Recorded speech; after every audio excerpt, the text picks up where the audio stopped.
प्यारे बच्चों, आज के इस वीडियो में कलर ब्लाइंडनेस या जिसको हम वर्णांधता के नाम से जानते हैं, जो एक लिंग संलग्न रोग है, इस बीमारी के बारे में आवश्यक जानकारी प्राप्त करने का प्रयास करेंगे।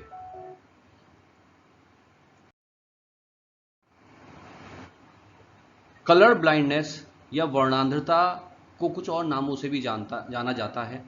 हम इसे डाल्टोनिज्म या कलर विजन डिफिशियंसी CVD के नाम से भी जानते हैं। कलर ब्लाइंडनेस जो रोग है, इसको हम वर्णांधता भी कहते हैं, डाल्टोनिज्म भी कहते हैं या CVD कलर विजन डिफिशियंसी के नाम से भी जानते हैं। ये जो रोग है, ये एक जन्मजात रोग है। जब बच्चा पैदा होता है तो ये जन्म से ही इस रोग को लेकर पैदा होता है, क्योंकि ये एक आनुवांशिक रोग है, एक जेनेटिक रोग है, तो जन्मजात आनुवांशिक रोग है और ये एक एक्स संलग्न रोग है। आप जानते हैं कि हमारे शरीर में दो लिंग गुणसूत्र होते हैं। अगर फीमेल है तो फीमेल में XX दो X होंगे, दो लिंग गुणसूत्र होंगे XX, और यदि मेल है तो मेल में एक X और एक Y, ये दो लिंग गुणसूत्र होते हैं। तो ये जो बीमारी है कलर ब्लाइंडनेस, ये कलर ब्लाइंडनेस X गुणसूत्र से होने वाली बीमारी है। इस बीमारी के जो जीन हैं वो X गुणसूत्र के द्वारा एक पीढ़ी से दूसरी पीढ़ी में वंशागत होते हैं। साथ ही साथ आपको ये ध्यान रखना है कि यह जो रोग है, X संलग्न रोग तो है ही, साथ ही साथ ये एक अप्रभावी रोग है, ये एक रिसेसिव रोग है। अर्थात ये रोग तभी प्रकट होगा जब इसके जो जीन हैं वो समयुग्मजी अवस्था में मौजूद हों। तो ये आपको ध्यान रखना है कि ये एक आनुवांशिक रोग है, जन्मजात रोग है, और दूसरी बात ये X लिंग संलग्न रोग है और इसके जो जीन होते हैं वो कैसे होते हैं, अप्रभावी होते हैं।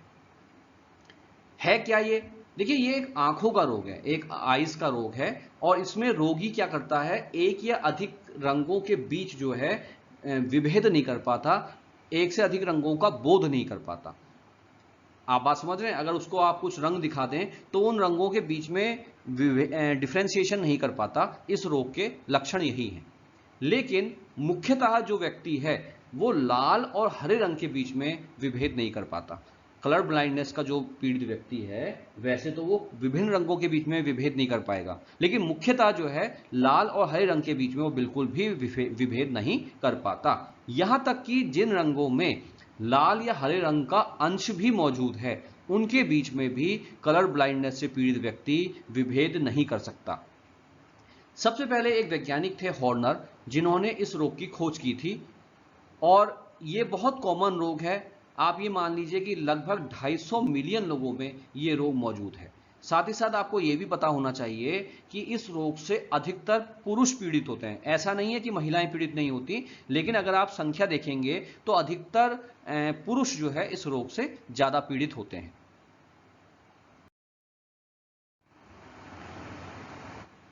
अब ये मैंने आपको बताया कि कलर ब्लाइंडनेस में रंगों के बीच विभेद नहीं हो पाता।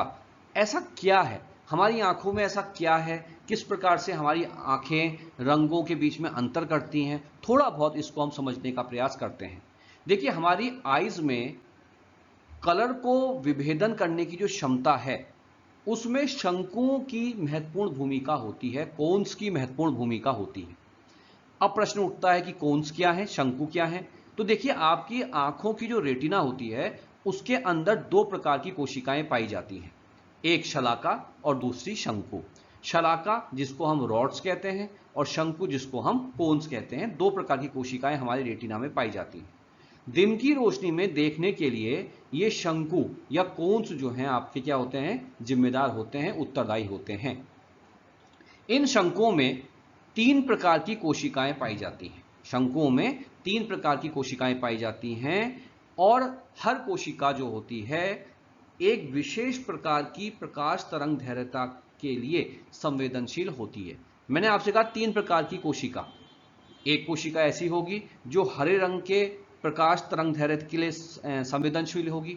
एक कोशिका ऐसी होगी जो लाल रंग के प्रकाश की तरंग दैर्घ्यता के लिए संवेदनशील होगी। एक कोशिका ऐसी होगी जो नीले रंग के प्रकाश की तरंग दैर्घ्यता के लिए संवेदनशील होगी।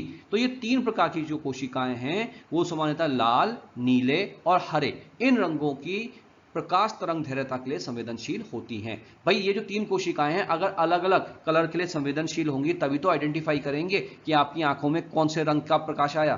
तो ये 3 कोशिकाएं होती हैं जिसके कारण से रंगों के बीच में विभेद होता है।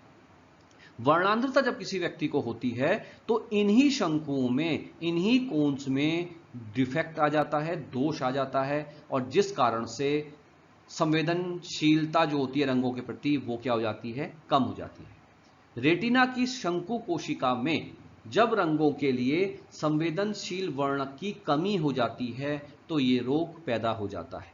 स्वाभाविक सी बात है, जैसा मैंने आपसे कहा कि शंकु कोशिकाएं, शंकु के अंदर जो शंकु कोशिकाएं होती हैं वो अलग अलग रंगों के लिए क्या होती हैं, संवेदनशील होती हैं। और जब इन कोशिकाओं में रंगों के लिए संवेदनशील जो वर्णक हैं, पिगमेंट्स हैं, उसकी कमी हो जाती है तो वो कलर ब्लाइंडनेस के रूप में हमारे सामने प्रकट होता है।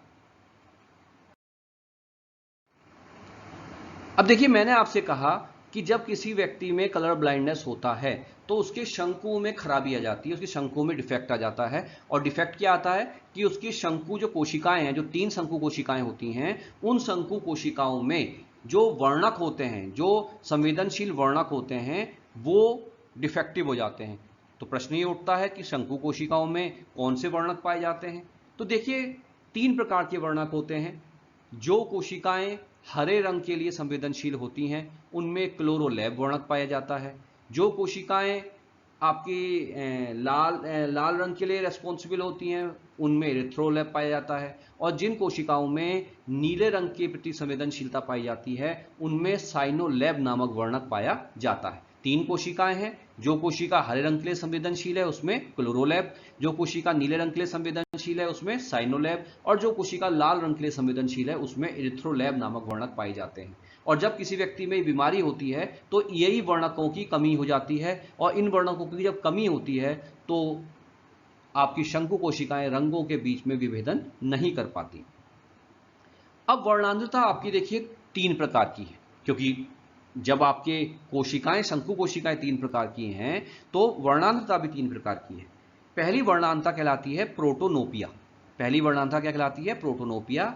जब लाल प्रकाश के प्रति कम संवेदनशीलता हो जाती है, जब व्यक्ति लाल रंग के प्रकाश को आइडेंटिफाई नहीं कर पाता तो उस वर्णांधता को हम क्या कहते हैं? प्रोटोनोपिया। और ये किन कोशिकाओं में होगी? ये उन शंकु कोशिकाओं के कारण से होगी जिसमें कौन सा आपका वर्णक है? एरिथ्रोलैब। अर्थात एरिथ्रोलैब वर्णक की कमी होने के कारण से प्रोटोनोपिया नामक वर्णांधता पाई जाती है। दूसरी वर्णांधता कहलाती है ड्यूटेरोनोपिया। जब हरे प्रकाश के प्रति संवेदनशीलता कम हो जाती है। और यह कब होगा? जब क्लोरोलैब नामक वर्णक की हमारे शरीर में क्या हो जाएगी? शंकु कोशिकाओं में क्या हो जाएगी? कमी हो जाएगी।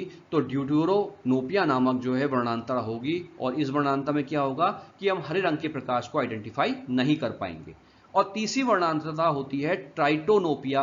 ट्राइटोनोपिया में क्या होता है? नीले प्रकाश के प्रति संवेदनशीलता कम हो जाती है, मतलब उसमें साइनोलैब नामक जो है वर्णक की क्या हो जाएगी? कमी हो जाएगी, जिस कारण से ट्राइटोनोपिया नामक आपका कलर ब्लाइंडनेस होगा। अब देखिए, ये जो रोग है, जैसा मैंने आपसे कहा कि ये रोग एक्स संलग्न है, साथ ही साथ अप्रभावी जीन के कारण उत्पन्न होता है।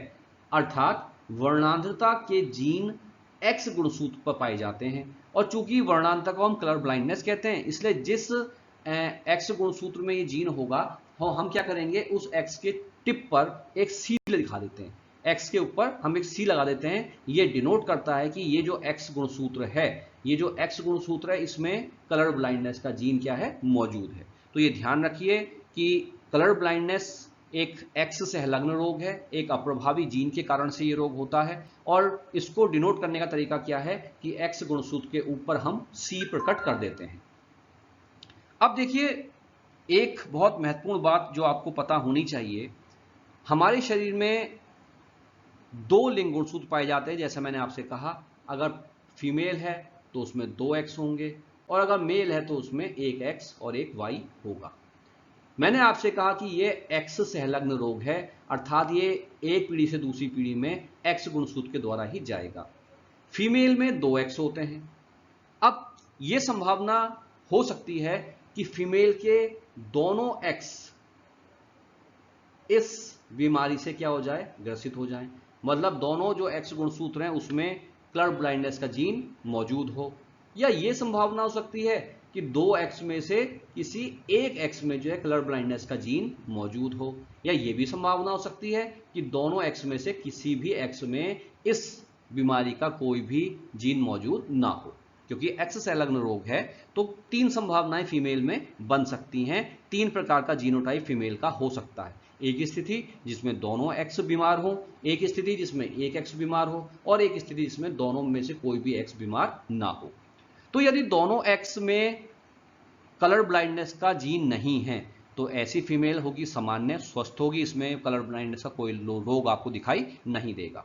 अगर एक एक्स में किसी फीमेल में कलर ब्लाइंडनेस का जीन है तो ऐसी फीमेल को हम वाहक कहते हैं, कैरियर कहते हैं। क्योंकि इस फीमेल में दो एक्स में से एक एक्स तो स्वस्थ है, एक एक्स में कोई कलर ब्लाइंडनेस का एलील नहीं है, जीन नहीं है, तो ये फीमेल सामान्य व्यक्ति की तरह से देखेगी, इसकी आंखों में कोई दोष प्रकट नहीं होगा। लेकिन दूसरा जो एक्स है वो पीड़ित है इस रोग से, तो ये फीमेल क्या करती है, ये इस रोग को अगली जनरेशन में ले जाने का काम करती है, इस रोग की वंशागति में सहयोग करती है। इसीलिए हम इसको कहते हैं वाहक। वाहक मतलब कैरियर, जो इस बीमारी को ले जाने का काम कर रहा है अगली पीढ़ी में। इसमें रोग तो प्रकट नहीं होगा क्योंकि दो एक्स में से एक एक्स ठीक है, लेकिन ये इस बीमारी को अगली जनरेशन में ले जाने का काम करेगी।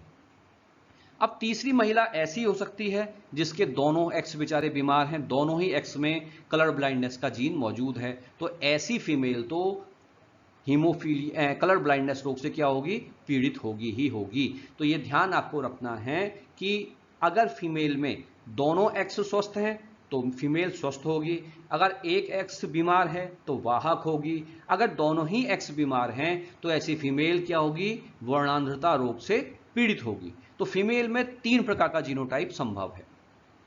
अब आप बात करिए मेल की। देखिए मेल जो है उसमें केवल एक एक्स होता है, तो इस मेल के पास, बेचारे के पास केवल एक ही संभावना है कि या तो ये एक्स ठीक ठाक होगा या ये एक्स क्या होगा, बीमार होगा। तो अब देखिए अगर एक्स एक जो है बेचारे मेल के पास अगर ये ठीक ठाक है तो ऐसा मेल तो स्वस्थ है, कोई दिक्कत ही नहीं है, क्योंकि वाई गुणसूत्र से इस बीमारी का कोई भी लेना देना नहीं है, ये एक्स संलग्न रोग है, एक्स गुणसूत्र के द्वारा ही जाएगी। तो अगर ये एक्स स्वस्थ है, इसमें कोई कलर ब्लाइंडनेस का जीन नहीं है, तो ऐसा मेल क्या कहलाएगा, स्वस्थ कहलाएगा। और अगर इस एक्स में ये जीन मौजूद है तो ऐसा पुरुष क्या कहलाएगा, वर्णांधता से पीड़ित कहलाएगा। तो आप यहां देखेंगे कि मेल की कंडीशन में दो जीनोटाइप हो सकते हैं, एक्स वाई या एक्स सी वाई, और फीमेल की दशा में तीन जीनोटाइप हो सकते हैं, एक्स एक्स, एक्स सी एक्स, एक्स सी एक्स सी। तो यहां आप देखेंगे कि फीमेल इस रोग की वाहक होती है, लेकिन मेल किसी भी दशा में वाहक नहीं होगा, मेल या तो बीमार होगा या फिर स्वस्थ ही होगा। अब देखिए ये कलर ब्लाइंडनेस का जो रोग है किस प्रकार से एक पीढ़ी से दूसरी पीढ़ी में वंशागत होता है, इसको हम समझने का प्रयास करते हैं। कुछ केस मैं आपके सामने प्रस्तुत करता हूं जिससे आप इसकी वंशागति के बारे में समझेंगे। पहला केस हमने लिया कि एक सामान्य माता है, एक सामान्य फीमेल है और एक वर्णांध नर है। मतलब जो जोड़ा है माता पिता का, उसमें जो माता है वो क्या है, सामान्य है, इसमें कोई रोग नहीं है, और दूसरा जो इसका पिता है या जो इसका पुरुष है, साथी है, वो इस बीमारी से क्या है, पीड़ित है। तो अगर फीमेल सामान्य है तो उसका जीनोटाइप क्या होगा, एक्स एक्स, दोनों एक्स स्वस्थ हैं। और अगर मेल में वर्णांधता का रोग है तो इसके पास एक एक्स है तो वही एक्स क्या होगा, इस रोग से पीड़ित होगा। तो आप देखिए मैंने एक्स के टिप पर सी दिखा दिया है, सी मतलब कलर ब्लाइंडनेस। तो अब अगर इस फीमेल से अंडे बनेंगे तो अंडे कौन कौन से बनेंगे, एक्स एक्स, दो प्रकार के युग्मक बनेंगे एक्स एक्स, और इस मेल से जो शुक्राणु बनेंगे दो प्रकार से बनेंगे, एक शुक्राणु में एक्स सी वर्णांध रोग से पीड़ित एक्स होगा और दूसरे में वाई गुणसूत्र होगा। अब क्या क्या संतानें बन सकती हैं, देखिए ये अंडा अगर इस शुक्राणु से मिला तो ये संतान, ये अंडा अगर इस शुक्राणु से मिला तो ये संतान, ये अंडा अगर इस शुक्राणु से मिला तो ये संतान, ये अंडा अगर इस शुक्राणु से मिला तो ये संतान। तो इस प्रकार से अगर आप देखेंगे तो चार प्रकार की संतानें मिलने की संभावना है। अब आप इनकी जीनोटाइप का अध्ययन करिए। पहली संतान में दो एक्स हैं तो ये फीमेल है, मादा है, पुत्री है, और इसका एक एक्स ठीक है और एक एक्स खराब है, तो इसको हम क्या कहेंगे, वाहक पुत्री कहेंगे। ये वाई गुणसूत्र है तो ये पुरुष होगा, पुत्र होगा, और इसका एक्स ठीक दिख रहा है हमको, स्वस्थ दिख रहा है हमको, तो ये स्वस्थ पुरुष होगा। अब ये फीमेल को अगर आप देखिए, इस फीमेल में 2 एक्स है तो ये फीमेल ही है, और इसका 1 एक्स स्वस्थ है, 1 एक्स क्या है, बीमार, तो ये वाहक पुत्री होगी। और ये तीसरा जो है आपका, ये पुत्र है और कैसा है, सामान्य। तो इस क्रॉस में अगर आप देखें तो सभी पुत्र, एक पुत्र ये है, एक ये है, तो मतलब सभी पुत्र जो हैं आपके क्या हैं, सामान्य हैं, और जो पुत्रियां हैं वो क्या होंगी, वाहक। तो अगर माता सामान्य है और पिता इस रोग से पीड़ित है, तो इनकी संतानों में ये संभावना है कि पुरुष जो होंगे, पुत्र जो पैदा होंगे वो सभी स्वस्थ होंगे, लेकिन पुत्रियां सबकी सब क्या होंगी, बीमार। ये ध्यान रखिए, इस डायग्राम से, इस ग्राफ से आपको ये भी समझ में आ रहा है कि ये रोग जो है पिता से पुत्रियों को पहुंचता है, क्योंकि पुत्र को तो पिता से क्या जाएगा, वाई गुणसूत्र जाएगा। तो ये ध्यान रखना है कि अगर पिता बीमार है तो पिता अपनी इस बीमारी को किसको देता है, पुत्रियों को देता है। पुत्र को तो ये वाई गुणसूत्र देगा, और इसलिए पिता से ये रोग कभी भी पुत्रों को नहीं जाएगा, क्योंकि पिता से पुत्रों को वाई मिलेगा, और ये बीमारी क्या है, एक्स संलग्न है। तो ये ध्यान रखना है आपको कि अगर पिता बीमार है तो पुत्रियों में इस रोग का लक्षण जरूर जाएगा। अब देखिए हम दूसरा केस लेते हैं, जिसमें जो माता है, जो फीमेल है, वो क्या है, इस रोग की वाहक, और पिता जो है स्वस्थ है। तो माता वाहक है तो उसका जीनोटाइप क्या होगा, XCY, मतलब 2 एक्स में से 1 एक्स क्या है, कलर ब्लाइंडनेस का जीन लिए हुए है। पिता स्वस्थ है तो पिता का एक्स ठीक है। अब इस माता से जो गैमेट्स बनेंगे वो 2 प्रकार के बनेंगे। एक प्रकार के अंडे में XC होगा, मतलब ऐसा लिंग गुणसूत्र है जिसमें कलर ब्लाइंडनेस का जीन है, और दूसरा अंडा ऐसा होगा जिसमें X गुणसूत्र है, वो कैसा है, स्वस्थ है। मेल से 2 प्रकार के युग्मक बनेंगे, एक में X गुणसूत्र होगा और एक में Y गुणसूत्र होगा। अब इनके बीच में क्रॉस करा के देखते हैं कि F1 जनरेशन में हमें कौन कौन सी संतानें मिलती हैं। देखिए, पहला अंडा शुक्राणु से मिला, ये संतान बनी। ये अंडा इस शुक्राणु से मिला, ये संतान बनी। ये वाला अंडा इस शुक्राणु से मिला, ये संतान बनी। ये अंडा इस शुक्राणु से मिला और ये संतान बनी। अब पहली संतान देखिए, 2 एक्स है तो ये फीमेल है, और इसका 1 एक्स कलर ब्लाइंडनेस जीन को लिए हुए है, तो ये पुत्री क्या होगी, वाहक पुत्री होगी। ये पुत्र है, वाई गुणसूत्र है, 1 एक्स है और वो भी कलर ब्लाइंडनेस के जीन को लिए हुए है, तो ये पुत्र क्या होगा, वर्णांध रोग से पीड़ित होगा। ये 2 एक्स है, इसमें तो फीमेल है और दोनों ही एक्स में कलर ब्लाइंडनेस का जीन नहीं है, तो ये पुत्री कैसी होगी, स्वस्थ होगी। और ये जो है वाई गुणसूत्र है तो ये पुत्री है, और इस पुत्र के एक्स जो है क्या है, स्वस्थ हैं, तो ये पुत्र भी क्या होगा, स्वस्थ होगा। तो ऐसी दशा में जहां माता बीमारी की वाहक है और पिता सामान्य है, तो ऐसी दशा में 50% पुत्र जो है वो सामान्य है, और 50% पुत्र क्या है, इस रोग से पीड़ित है। 50% पुत्र क्या है, सामान्य है, आप देखिए सामान्य है। 50% पुत्र क्या है, इस रोग से पीड़ित है। 50% पुत्री सामान्य है, आप देखिए सामान्य है, और 50% पुत्री क्या है, इस रोग से पीड़ित है। तो यहां पे आपको देखने को एक चीज और मिलेगी कि ये पुत्र जो है इस रोग से पीड़ित हुआ, तो ये पीड़ित क्यों हुआ, क्योंकि इसमें एक ही एक्स था। आप हमेशा ध्यान रखिए कि पुत्र अगर पीड़ित होगा, अगर पुत्र पीड़ित होगा तो उसके लिए पूरी तरीके से जिम्मेदार मां होती है, क्योंकि पुत्र में वाई तो पिता से आता है लेकिन एक्स हमेशा मां से आता है। तो अगर पुत्र पीड़ित है तो उसके लिए पूरी तरीके से जिम्मेदार कौन होती है, माता होती है। ये आपको पता होना चाहिए। और पुत्री अगर पीड़ित है तो पुत्री के पीड़ित होने में माता और पिता दोनों का रोल होता है, क्योंकि एक एक्स पुत्री को पिता से मिलता है और 1 एक्स उसे माता से मिलता है। तो अगर पुत्री वाहक है तो भी उसके लिए दोनों जिम्मेदार हो सकते हैं, माता पिता। और पुत्री अगर बीमारी से पीड़ित है तो उसमें माता और पिता दोनों ही बराबर के जिम्मेदार होंगे। लेकिन पुत्र की दशा में अगर वो इस रोग से पीड़ित है तो 101% ये कंडीशन बनती है कि अगर पुत्र बीमार है तो उसकी जिम्मेदारी किसकी है, मां की है, क्योंकि पुत्र को मां से ही एक्स गुणसूत्र मिलता है और यह बीमारी एक्स संलग्न रोग है। अब हम एक और केस पढ़ते हैं। मान लीजिए माता वाहक है और जो पिता है वो इस रोग से पीड़ित है, तो क्या होगा। तो देखिए, माता वाहक है तो इसकी जीनी संरचना क्या होगी, XCX। पिता बीमार है तो जीनी संरचना क्या होगी, XCY। माता से 2 अंडे बने, 2 प्रकार के युग्मक बने, एक XC गुणसूत्र वाला और एक X गुणसूत्र वाला। और पिता से 2 शुक्राणु बने, एक XC वाला और एक Y वाला। अब F1 जनरेशन में मान लीजिए इस शुक्राणु का क्रॉस इस अंडे से हुआ, इस अंडे से इस शुक्राणु का क्रॉस हुआ, ये संतान बनी। इस माता के अंडे से इस शुक्राणु क्रॉस हुआ, ये संतान बनी। इस अंडे से इस शुक्राणु का क्रॉस हुआ, ये संतान बनी। और इस शुक्राणु से इस अंडे का क्रॉस हुआ, तो ये संतान आपकी बनी। पहली संतान मादा है, दोनों एक्स बीमार हैं, तो ये फीमेल क्या है, वर्णांध है। ये पुत्र है, एक ही एक्स है वो भी बीमार है, वर्णांध है पुत्र। ये फीमेल है, एक एक्स ठीक है, एक एक्स कलर ब्लाइंडनेस का जीन लिए हुए है, तो ये क्या होगी, वाहक होगी। और ये पुत्र है वाई वाला, इसका एक्स स्वस्थ है, तो ये पुत्र क्या होगा, सामान्य होगा। तो यदि माता रोग की वाहक और पिता इस रोग से पीड़ित है, तो इस दशा में परिणाम क्या निकला, आप देखिए, ये पुत्र वर्णांध रोग से पीड़ित, ये पुत्र स्वस्थ, तो 50% पुत्र स्वस्थ और 50% पुत्र इस रोग से पीड़ित। और फीमेल की अगर हम बात करें, तो ये फीमेल बीमार और ये फीमेल क्या है, वाहक है। तो 50% पुत्री क्या है, इस रोग से पीड़ित हैं, और 50% पुत्री क्या है, इस रोग की वाहक। तो ये आपको तीसरा केस मैंने बताया, जब माता वाहक होगी और पिता क्या होगा, इस रोग से पीड़ित होगा। तो इस वीडियो के माध्यम से मैंने कलर ब्लाइंडनेस के बारे में आपको आवश्यक जानकारियां दी। ये रोग क्यों होता है, कैसे होता है, किस प्रकार से एक पीढ़ी से दूसरी पीढ़ी में वंशागत होता है, आपको ग्राफ के माध्यम से मैंने बताया। मैं उम्मीद करता हूं कि आपको ये वीडियो पसंद आया होगा। अगर आपको ये वीडियो पसंद आया तो इसे लाइक कीजिए, कमेंट कीजिए और इस चैनल को सब्सक्राइब कीजिए। धन्यवाद।